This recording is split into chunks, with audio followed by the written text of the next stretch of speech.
Dice la palabra de Dios en Hebreos 10, versículo 19 en adelante.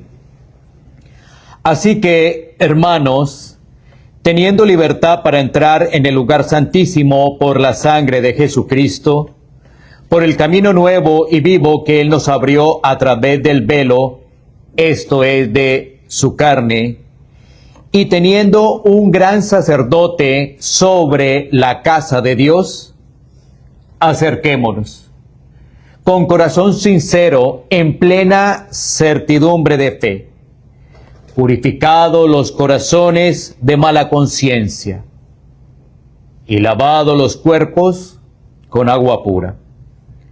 Versículo 23. Mantengámonos firme, sin fluctuar, la profesión de nuestra esperanza, porque fiel es el que prometió. Y considerémonos unos a otros para estimularnos al amor y a las buenas obras, no dejando de congregarnos como algunos tienen por costumbre, sino exhortándonos, y tanto más cuando veis que aquel día se acerca. Pidámosle al Señor su guía. Padre Santo, Dios Todopoderoso, delante de ti estamos, Señor, suplicándote, Señor, pidiéndote que seas tú, Señor, dándonos entendimiento, recibiendo la palabra con anhelo y pidiendo de que pueda ser aplicada y vivida en cada uno de nosotros. Ayúdanos, Señor, ya que somos débiles, nos distraemos, llegan pensamientos, llegan tantas cosas a nuestra vida, pero acudimos a tu misericordia. Tú eres bueno, Señor. Ayúdame, Señor. Esto te lo pedimos en Cristo Jesús. Amén. Amén. Permítame iniciar con una breve ilustración para empezar a desarrollar el tema. Y esto para poder entrar en lo que vamos a desarrollar. Por ejemplo, durante la Segunda Guerra Mundial, muchos jóvenes se enlistaron en el ejército porque entendían que formar parte de una nación para defenderla significaba una tarea honorífica y una gran responsabilidad. Al recibir su uniforme, estos soldados también tenían una identificación y un entrenamiento y pasaban a pertenecer a esas fuerzas militares. Pero imaginemos este ejemplo. ¿Qué tal si en ese momento del desarrollo de la Segunda Guerra Mundial un soldado dijera: me gusta el uniforme, me gusta que me llamen soldado, me gusta recibir los beneficios que tiene el ejército, pero no quiero entrenar, no quiero obedecer órdenes, no quiero participar en la misión y no quiero estar presente con mi unidad? Ese soldado tendría una percepción y una comprensión equivocada realmente de lo que estaba sucediendo, ¿no? Ya que el uniforme era un privilegio, pero también se entendía como una responsabilidad. Así que de la misma manera ocurre con nuestras iglesias locales. Sí, muchas personas desean llevar el nombre de cristianos y disfrutar de los privilegios que tiene una iglesia local. ¿Cómo cuáles privilegios? Recibir la enseñanza doctrinal, tener hermanos que estén orando por ellos, encontrar apoyo en los momentos difíciles, en los momentos de prueba. Pero algunos no quieren asumir ese llamado para ser miembros activos del cuerpo de Cristo. No quieren congregarse fielmente, no quieren servir con sus dones, no quieren animar a otros creyentes, participar en la misión de la iglesia. Y fíjense que la Biblia nunca presenta así a un creyente como si fuera un espectador. Ahí está el punto. La Biblia no presenta a un creyente como si fuera un espectador. No lo presenta así. Lamentablemente estamos en épocas de confusión. Eso hay que decirlo.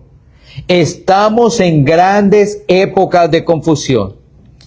Y muchas veces se reemplaza la visión bíblica por una visión más consumista de la iglesia. Para muchos, la iglesia puede ser como un restaurante espiritual. Llegan cuando tienen hambre, reciben lo que desean y se van cuando algo no les agrada. Piensa en ese tema del restaurante, ¿no? Pero en la Biblia, la iglesia no es un lugar al que asistimos, es un pueblo al cual pertenecemos. Porque la iglesia tiene un dueño y éste la compró con su sangre, nuestro Señor Jesucristo. Así que hablar de iglesia, hablar de membresía bíblica, no es solamente o simplemente tener un listado de personas que asisten, no. No, más bien son personas que reconocen a Cristo como Señor y Salvador y también viven comprometidos con su pueblo. Ahí están las verdades bíblicas. Y démonos cuenta que este pasaje de Hebreos nos ayuda mucho a entenderlo. Antes de entrar al texto, miremos un poco lo que estaba sucediendo en ese momento. Hablemos un poco de la carta a los Hebreos. Nos sirve de ilustración, nos sirve para poder entender mayoritariamente el texto, nos sirve para que podamos ver la necesidad de que una iglesia se organice aún en tiempos difíciles. Sobre el contexto de esta carta a los Hebreos, se dice que esta carta pudo ser escrita entre los años 60 al 68 después de nuestro Señor Jesucristo, antes de la destrucción del templo, registrada históricamente, o como muchos dicen, en el año 70. ¿Y por qué se dice esto? Años 60 al 68. ¿Por qué? Hay varias razones para poder citar esta fecha. Por ejemplo, el sistema de sacrificios parecía seguir funcionando. No se menciona durante el desarrollo de la carta la destrucción del templo, un hecho que habría servido como argumento contundente para el autor. Los destinatarios ya habían pasado una primera ola de persecución. Esto se observa en Hebreos 10, 32 al 34. Pero estaban enfrentando otra ola de persecución aún más intensa. Debemos decir que la iglesia ya tenía algunos años de existencia. El que estaba gobernando allí la región era el Imperio Romano. Durante este periodo posiblemente estaba Nerón, y antes de Nerón estuvo Claudio como emperadores de Roma. Y aunque al principio el cristianismo era visto como una rama del judaísmo, poco a poco se empezó a desligar para el Imperio Romano. El judaísmo era una religión legalmente tolerada por Roma, pero el cristianismo entonces empezó a perder esa protección que tenía el judaísmo. Y como consecuencia de ello, llegaron situaciones difíciles, como cuáles: prisión para aquellos que confesaban el nombre de Cristo. Situaciones como confiscar sus bienes por aquellos que decían ser cristianos. Rechazo social, persecución. Son situaciones difíciles que ellos estaban viviendo. También tenemos que decir que los destinatarios de esta carta a los hebreos eran judíos convertidos al cristianismo. Judíos convertidos al cristianismo. Eso explicaría por qué la carta habla tanto del sacerdocio levítico, el tabernáculo, el templo, los sacrificios, Melquisedec, Aarón, Moisés, el pacto. Todo eso hace parte del lenguaje del Antiguo Testamento. También el día de la expiación, las ceremonias levíticas. Fíjense que un creyente gentil difícilmente podría entender todos esos argumentos que se dan allí haciendo mención al Antiguo Testamento.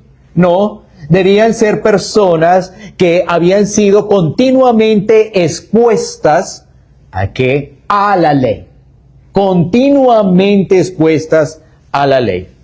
Y es por eso que el autor de Hebreos cita más de 30 veces al Antiguo Testamento o hace alusiones al Antiguo Testamento. Ahora, ¿cuál era el gran problema que se estaba presentando? El gran problema que se estaba presentando era que habían dudas en algunos. Había bastante persecución, entonces ellos estaban analizando, ellos estaban pensando en qué, en regresar a lo anterior, a lo anterior, ¿cierto? Todo esto, ¿por qué? Porque si ellos volvían a esos ritos del judaísmo, pues evitaban la persecución, recuperaban su aceptación social, dejaban de sufrir por Cristo. Sin duda era una tentación muy fuerte para ellos, ¿no? Pero ahí estaba el aliento del escritor de la carta de Hebreos, porque les estaba diciendo que Cristo era completamente mejor que esos sacrificios del Antiguo Testamento. Por supuesto que las presiones que hacían, cansancio espiritual. ¿Traía eso? Claro. Había también creyentes desanimados por toda esa situación. Había inmadurez también. No estaban creciendo. También lo trata el autor de la carta a los Hebreos. Pero una vez más, en cada una de esas situaciones, el autor va repitiendo exhortaciones como: permanezcan firmes, no retrocedan, no abandonen la confianza, corran con paciencia, ¿no? Y en medio de todo esto, también se estaba dando que algunos se estaban dejando de congregar. Todo ese era el panorama. Estaban teniendo la costumbre de abandonar la reunión de la iglesia. Así que el propósito de la carta era animar a los creyentes a perseverar en Cristo, porque Él es absolutamente superior en todo. Teniendo presente esta información, ahora miremos lo siguiente antes de entrar de lleno en esos versículos. Primero, que estas verdades que vamos a compartir deben ser anunciadas. ¿Con qué fin? Con el fin de traer claridad a los que están confundidos y con el fin de que estas verdades que son anunciadas traigan salvación al que está en esclavitud. Pero estas verdades de las cuales vamos a hablar deben ser entendidas. ¿Con qué fin? Con el fin de hacer correcciones y caminar bajo la senda del crecimiento. Pero estas verdades también deben ser recordadas, porque tenemos memoria corta, porque tenemos los afanes, porque hay un pecado remanente, y todo eso tiende a desplazar los tesoros maravillosos que son de la palabra de Dios. Así que debemos anunciar, estas verdades deben ser entendidas y deben ser recordadas. Anunciamos, entendemos y recordamos, ¿cierto? Como por ejemplo para los pequeños, ¿no? Un tema pedagógico, anunciamos las verdades de Dios. Debemos entender esas verdades. Y 3, debemos recordar esas verdades. Entremos entonces en materia. Vamos a ir a nuestro primer bloque. Y el primer bloque lo vamos a desarrollar del versículo 19 al versículo 21. ¿Por qué? Analiza el texto. Por eso les decía al iniciar esta enseñanza que es muy importante que tú estés mirando el texto. ¿Por qué lo hemos trabajado del 19 al 21? Porque aquí vemos esos indicativos. Después vamos a ver los imperativos. Esos indicativos nos están mostrando lo que Dios ha hecho por su pueblo. En estos versículos 19 al 21 vamos a mirar lo que Dios ha hecho por su pueblo. para que nosotros podamos actuar. Sin entendimiento, ¿cómo vamos a actuar? Sin recibir la palabra, ¿cómo vamos a desarrollar una acción? Así que es muy importante ello. Entonces volvamos a mirar estos 3 versículos rápidamente, 19 al 21. Así que, hermanos, teniendo libertad para entrar en el lugar santísimo por la sangre de Jesucristo, por el camino nuevo y vivo que Él nos abrió a través del velo, esto es de su carne, y teniendo un gran sacerdote sobre la casa de Dios. Dejémoslo hasta ahí. Este primer punto lo he titulado Una iglesia local avanza en su organización con el entendimiento de la obra perfecta de Cristo. Una iglesia local avanza en su organización con el entendimiento de la obra perfecta de Cristo. ¿Qué quiere decir ello? Si nosotros no entendemos la obra de Cristo, no vamos a poder avanzar adecuadamente. No vamos a poder avanzar. Desarrollemos ello. Miren que ese versículo 19 comienza, así que, hermanos. Esta expresión conecta con lo que el autor viene diciendo en el capítulo 10, ¿no? Y específicamente no solamente el capítulo 10, sino lo que viene de atrás, donde atrás se nos ha mostrado que Cristo es superior a todo, a los ángeles, que Cristo es superior a Moisés, Cristo es superior, que Cristo es nuestro gran sumo sacerdote, y que Cristo se ofreció en sacrificio perfecto y definitivo. Qué interesante es poder atesorar eso para nuestra vida.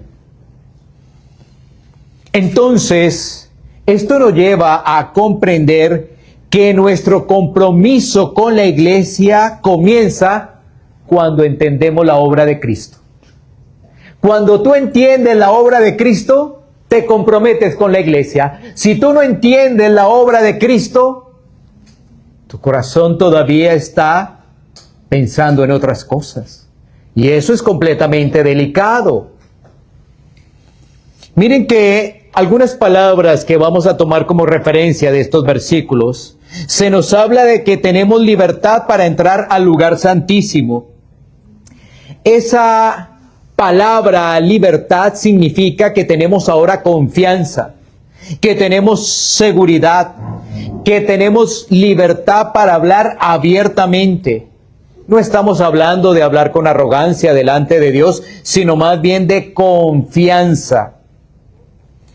Cuando nosotros vamos hacia atrás, miramos que en el Antiguo Testamento solamente el sumo sacerdote podía entrar una vez al lugar santísimo, mientras el pueblo permanecía afuera. Imagínate ello, el pueblo afuera y solamente el sumo sacerdote, o en este caso, si el sumo sacerdote podía entrar al lugar santísimo, los demás afuera. Pero en Cristo eso cambió. En Cristo eso cambió. ¡Qué verdad tan alentadora! Todo creyente ahora, todo aquel que reconoce a Cristo, tiene acceso a Dios. Eso cambia la manera de ver la iglesia. Antes afuera, imagínate, afuera no puedes entrar. No lo puedes hacer.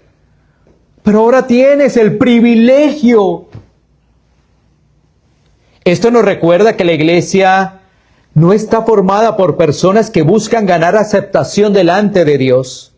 La iglesia está formada por personas que ya fueron aceptadas por medio de nuestro Señor Jesucristo. También se nos dice allí en estos versículos que entramos por la sangre de nuestro Señor Jesucristo. Es decir, el fundamento de nuestra comunión no es nuestra personalidad, nuestra cultura, nuestros gustos. El fundamento de nuestra comunión tiene que ver con la obra de Cristo, con la sangre de nuestro Señor Jesucristo. Y esto nos debe desligar de lo que piensa la cultura. ¿Por qué? Porque muchas veces se ve la iglesia como un club social. Más bien la iglesia es una familia espiritual. ¿Qué diferencia, si ves? Un club social a mirar la iglesia como una familia espiritual. Una membresía bíblica se entiende cuando las personas son expuestas al Evangelio y pueden meditar en la obra maravillosa de Cristo en la cruz. Amén. También se nos dice en esos versículos, en esa porción, que tenemos un camino nuevo y vivo, para hacer referencia, por supuesto, a nuestro Señor Jesucristo. Esa idea de nuevo tiene la referencia de un camino recién abierto, recién inaugurado. Es que Cristo fue el que abrió ese camino, porque el camino antes estaba cerrado. Cristo fue el que abrió el camino. Por eso se nos dice que Él es el camino, la verdad y la vida. Cuando nosotros vamos al Evangelio de Juan, al capítulo 14, al versículo 6, la iglesia no se reúne en torno a una tradición humana. La iglesia se reúne en torno a Cristo. Hemos venido a este lugar porque entendemos que Cristo es nuestro Señor y Salvador. Y ahora, por pura gracia, queremos colocar esos dones que Él nos ha dado al servicio de otros. Ese es el mensaje cristiano. Teniendo presente esto, enfoquémonos ahora en esos imperativos. Fíjate que, teniendo claridad qué es lo que ha hecho Dios, entonces Dios envió a su Hijo. Antes no podíamos ingresar a ese lugar especial, solamente el sumo sacerdote. Eso es la obra de Dios. Ahora, ¿qué es lo que nosotros debemos hacer? Esos imperativos que aparecen allí en el texto. Y fíjense que el versículo 22 comienza con la palabra acerquémonos. Acerquémonos. Leamos ese versículo 22. Acerquémonos con corazón sincero, en plena certidumbre de fe, purificados los corazones de mala conciencia y lavados los cuerpos con agua pura. Esto nos lleva a nuestro punto número 2. Un entendimiento de qué es iglesia y cómo funciona produce vidas transformadas. Un entendimiento de qué es iglesia y cómo funciona la iglesia produce vidas transformadas. Miremos esa palabra acerquémonos. ¿Qué significa esa palabra acerquémonos? Significa aproximarse, venir hacia, por supuesto, acercarse, es decir, un llamado continuo. Entonces estamos hablando de que un verdadero cristiano no solamente tiene una experiencia cuando dice Cristo es mi Señor y mi Salvador, sino su experiencia con Cristo es continua. Su experiencia con Cristo es continua. ¿Qué tenemos hoy en día por la información que vemos a través de las redes sociales? No, la gente como que da su testimonio, Cristo me rescató de tal cosa, ahora vivo diferente, pero la cuestión es que pareciera que el énfasis estuviese en ese momento, pero el punto es que la vida del creyente es una vida de perseverancia, que mantiene una constancia. Por eso el escritor de la carta dice, acerquémonos. No como si fuera una sola vez, hoy me voy a acercar y ya estoy bien, ya hice lo que dice el texto, ya me acerqué. No, lo que está diciendo es algo continuo, acerquémonos. Esa es la intención en el idioma original, en el griego. Es decir, un miembro saludable de una iglesia es alguien que busca constantemente a Cristo. Un miembro activo de una iglesia es alguien que busca constantemente a Cristo. ¿Y lo hace cómo? con un corazón sincero, como lo dice el texto, ¿no? Dice allí, un corazón sincero. Acerquémonos con un corazón sincero. ¿Qué significa eso de corazón sincero? Significa genuino, auténtico. Es decir, no solamente de apariencias. Yo puedo estar en este lugar y mostrar apariencias, pero realmente, ¿cómo estoy viviendo mi vida? ¿Cómo se desarrolla mi interior, mi día a día, mi entresemana? ¿Cómo es? Bien, lo dicen muchos predicadores, uno cuando viene a la iglesia a congregarse pareciera que todos fuéramos santos, que sin mancha, ¿no? Que no tuviéramos ningún problema. Pero ese acercarse con un corazón sincero tiene que ver entonces con ese deseo genuino y auténtico de presentarse uno delante del Señor, no con máscaras, no con apariencias, no con estilo fariseico, no, nada de eso, sino con corazones que están siendo transformados por la obra de gracia de nuestro Señor Jesucristo. Entonces, ¿qué ocurre hoy en día en las iglesias? Que efectivamente muchas personas dicen que creen en el Señor, conocen cómo se desarrolla la iglesia, dice la iglesia, yo llego a la iglesia, ¿qué es lo primero que hay en la iglesia? Una oración. ¿Qué es lo que sigue en la iglesia? Unos cantos. Después, ¿qué sigue? No, viene la enseñanza. Y después, pues, volvemos a orar y nos saludamos y nos vamos. Pero, ¿realmente eso significa ser iglesia? ¿Realmente? Porque podemos aprender lenguaje cristiano, himnos cristianos, costumbres cristianas y no ser cristiano. Y recuerden que para ser cristiano es una obra de gracia de Dios, no va en nosotros, no es nuestro esfuerzo, no es nuestro talento, no son nuestros bienes, es pura gracia de Dios. Para ser cristianos, Dios es el que pone en nosotros que entender que somos pecadores, transgresores de la ley. Entender que Dios envió a su Hijo. ¿Para qué? Para morir por nosotros. Por todos nosotros, todos nosotros. Y entonces esa persona confiesa el nombre de Cristo y dice, sí, yo soy un pecador. Pero va en arrepentimiento y fe a Cristo. No solamente se queda diciendo, sí, yo soy un pecador. No, va a Cristo. Y ahora su vida es eso. Soy un pecador que necesito de Cristo diariamente. Diariamente. Diariamente.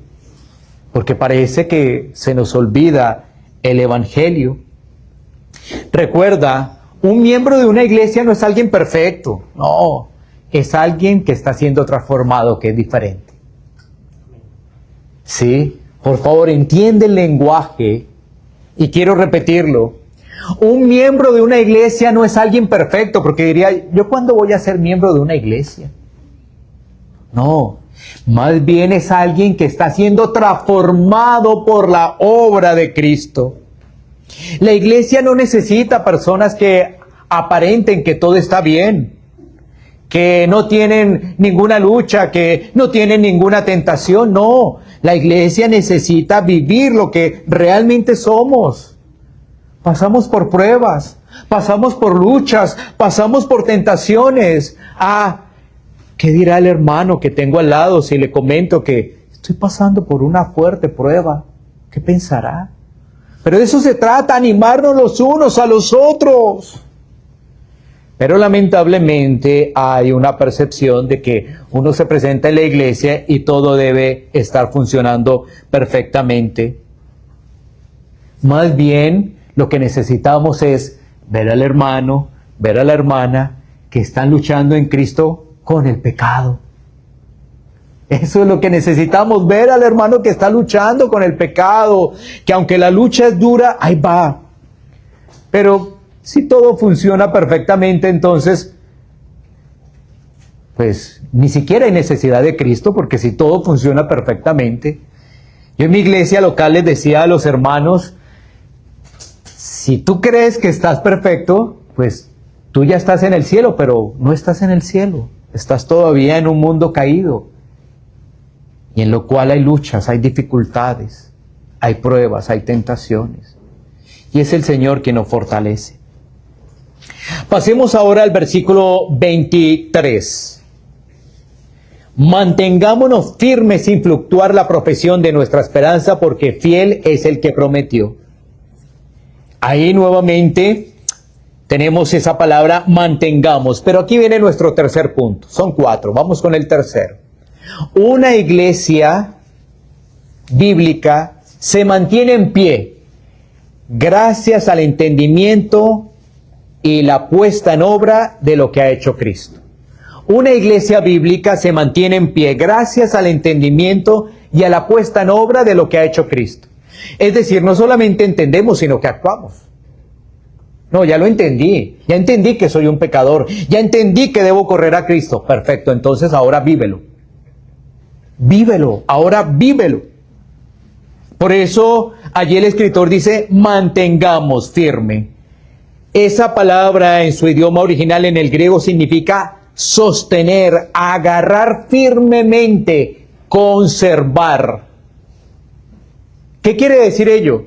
Que la vida cristiana es de perseverancia, que la vida cristiana es de constancia. Entonces,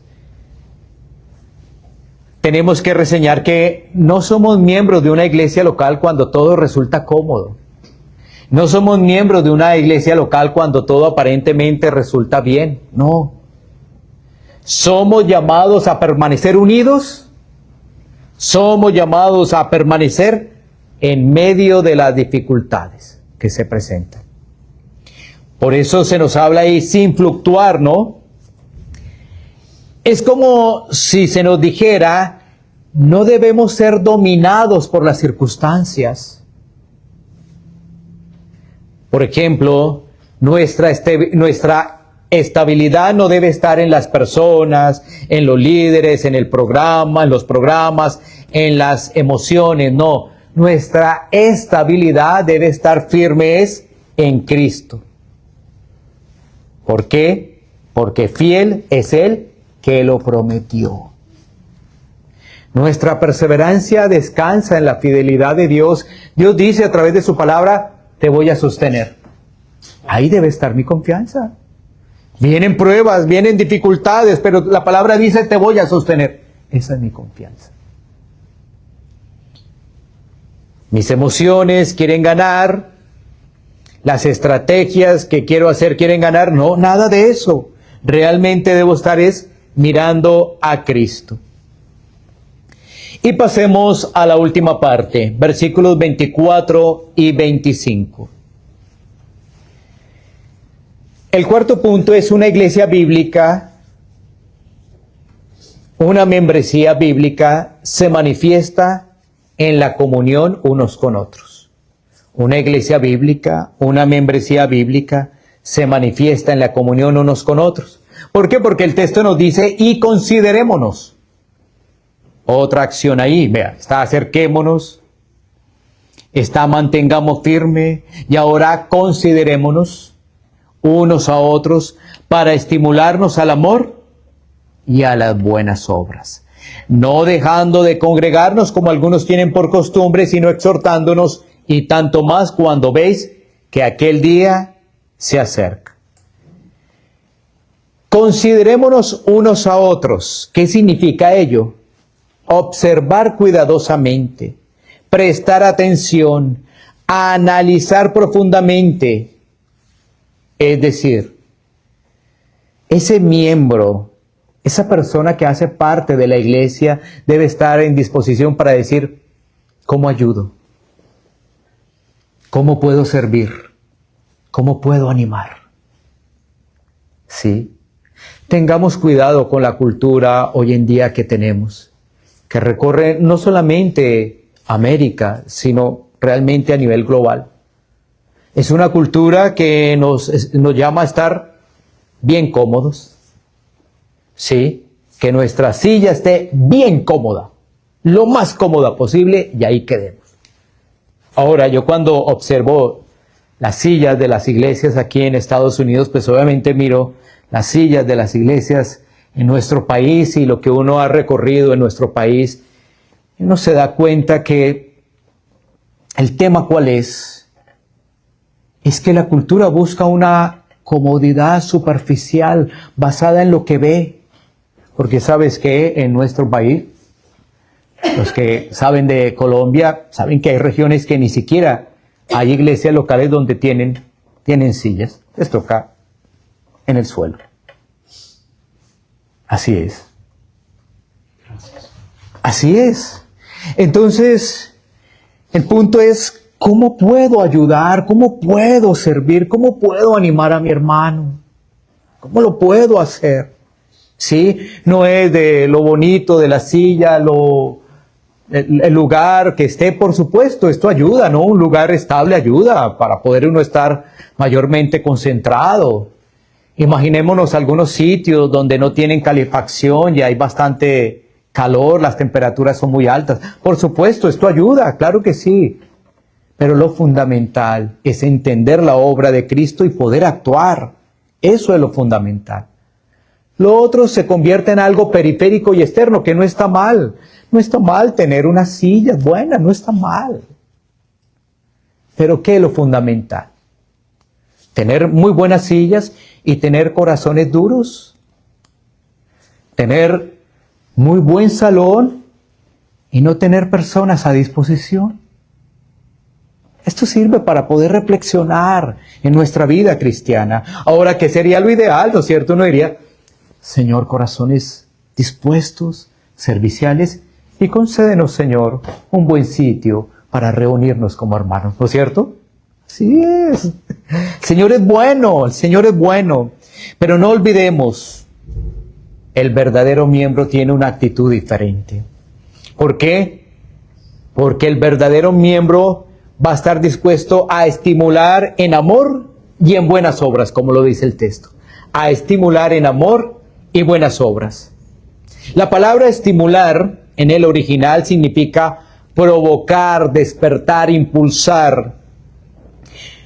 La iglesia debe ser una comunidad donde nos ayudamos unos a otros a crecer en santidad. Es decir, no estamos solamente llamados a vamos el domingo a la iglesia. No. Estamos llamados a edificarnos mutuamente. A edificarnos mutuamente. Por eso se dice, no dejando de congregarnos. A veces se piensa que solamente es tomar el texto y decir, yo voy a la iglesia, o voy a mi comunidad local, o voy a congregarme cada domingo. A veces se piensa así, pero es mucho más profundo. Debemos en primera instancia entender que nos reunimos con el pueblo de Dios. Sí, uno llega y dice, está el hermano, está la hermana. No, nos estamos reuniendo con el pueblo de Dios. Mira la mirada diferente cuando yo me alisto en el día del Señor para reunirme con el pueblo de Dios. Es diferente cuando dice, voy a la iglesia, voy a congregarme. Además el texto lo dice, no dejando de congregarme, como algunos tienen por costumbre. Pero si tú cambias ese pensamiento por decir, voy a congregarme con el pueblo de Dios, eso es diferente porque estás mostrando deseo, ánimo, deber de compartir con el pueblo de Dios, de reunirse. Recordemos que algunos creyentes para ese tiempo, en la carta a los Hebreos, pensaban en abandonar la iglesia, abandonar la reunión de la iglesia. ¿Por qué? Porque estaban cansados, porque estaban perseguidos, porque estaban desanimados. Pero aquí hay una advertencia, no una exhortación. El aislamiento espiritual es peligroso. Un carbón separado del fuego rápidamente pierde el calor. Un cristiano separado del cuerpo pierde estímulo espiritual. Vean eso. Por eso, si ves, exhortándonos, esa exhortación es animar, llamar al lado, fortalecer. Es decir, la iglesia necesita que se le anime. No solamente se hable de problemas, se necesita que se animen unos a otros, que se busquen esas soluciones, ya que a través de ello los hermanos crecen. Recuerden, para entrar ya en la parte final, recuerden lo que hablamos de la introducción. ¿Qué estaba pasando cuando se escribe la carta? Había desánimo, había persecución. Pero ¿cómo estaba el ambiente? Habían personas inmaduras, habían personas que no estaban creciendo. ¿Por qué? Por todas esas situaciones que estaban aconteciendo alrededor. Persecución por el nombre de Cristo. Estaban los judíos, y a estos judíos no es que les fuera muy bien, pero les estaba yendo mucho mejor que los cristianos, ¿no?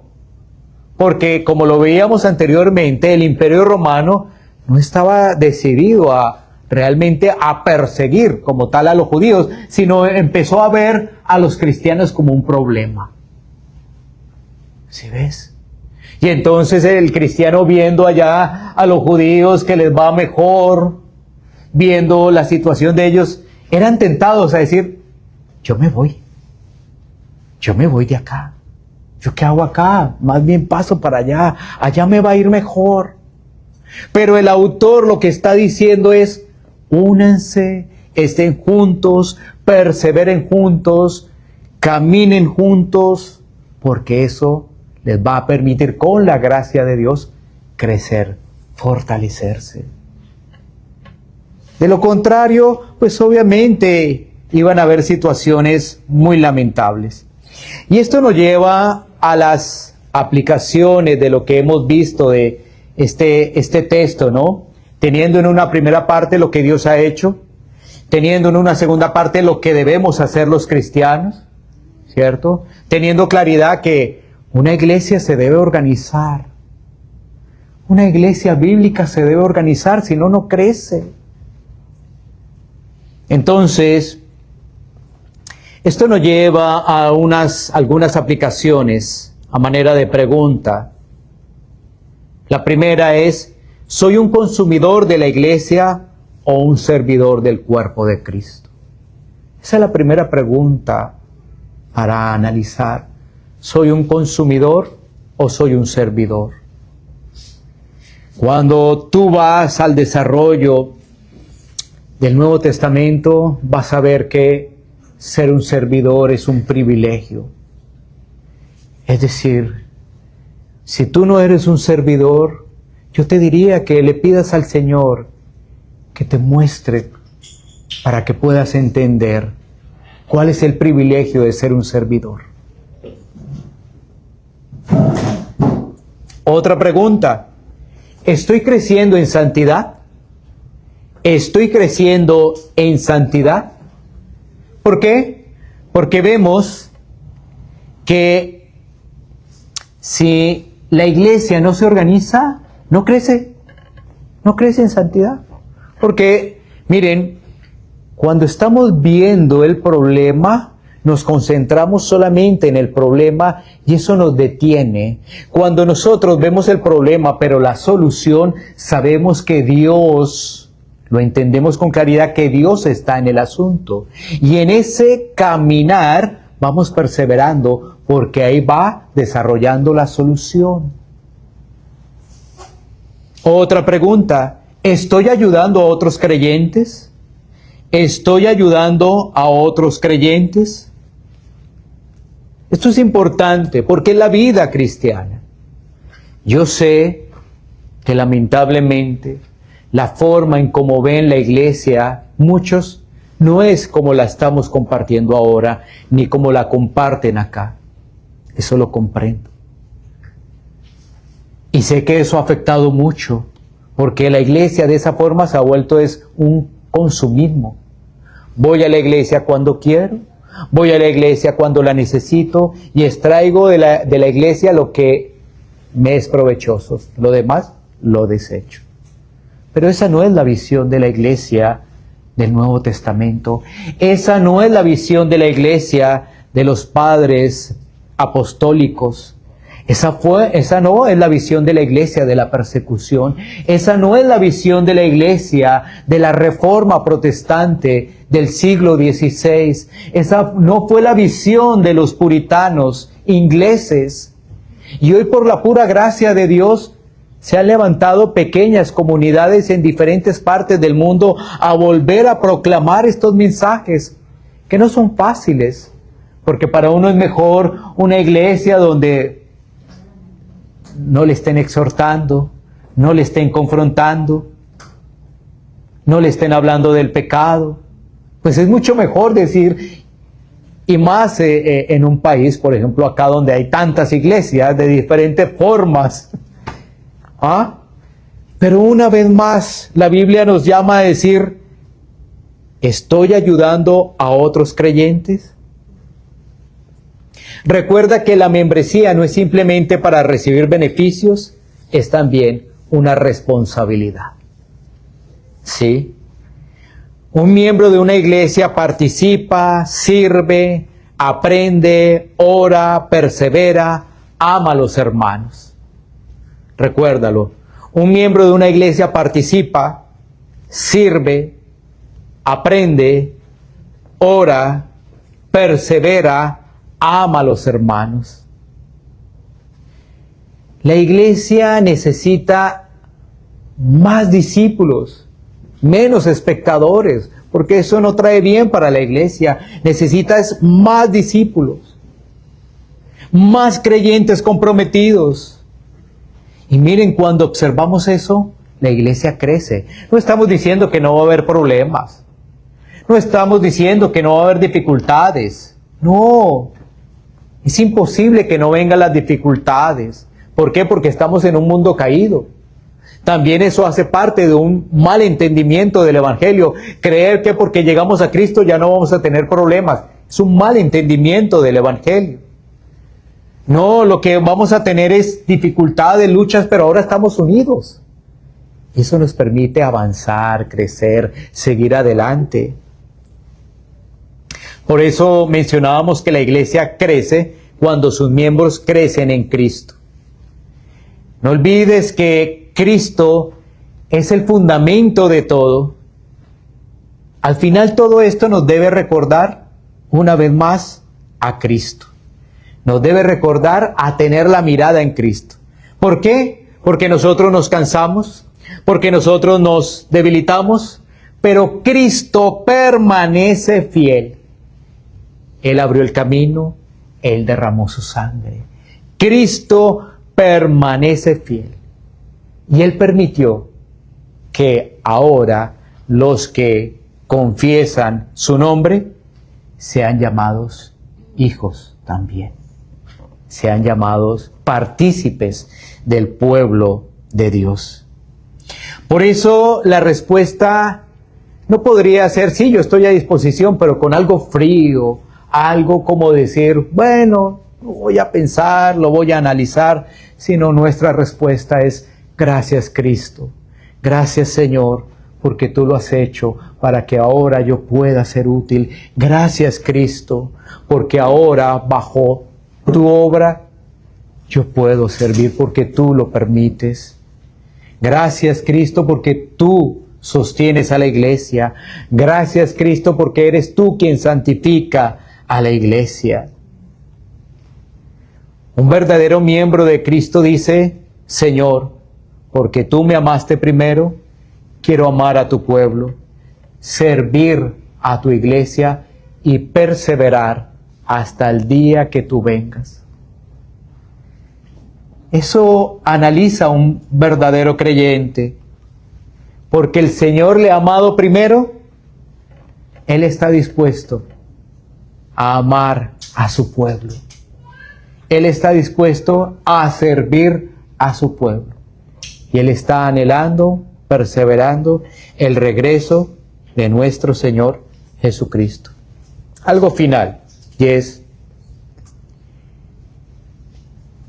El camino del Señor es un camino en el cual está lleno de pruebas. Pruebas. La iglesia pasa por pruebas, es decir, los hermanos pasan por pruebas. Pero, ¿cuál es el llamado? Una vez más, a confiar. A confiar en el Señor. A ver lo que la palabra de Dios nos dice, meditar en ella y decir, Señor, tú estás al frente. Danos fuerzas. Permítenos seguir. Porque si fuera nosotros, ¿qué haremos? No vamos a continuar. No vamos a continuar. En nuestras fuerzas no vamos a continuar. Téngalo por seguro. Mi oración es por ustedes, por sus vidas, para que el Señor les anime, para que el Señor les permita caminar en unidad y les permita avanzar como una iglesia que se ha rendido a Cristo.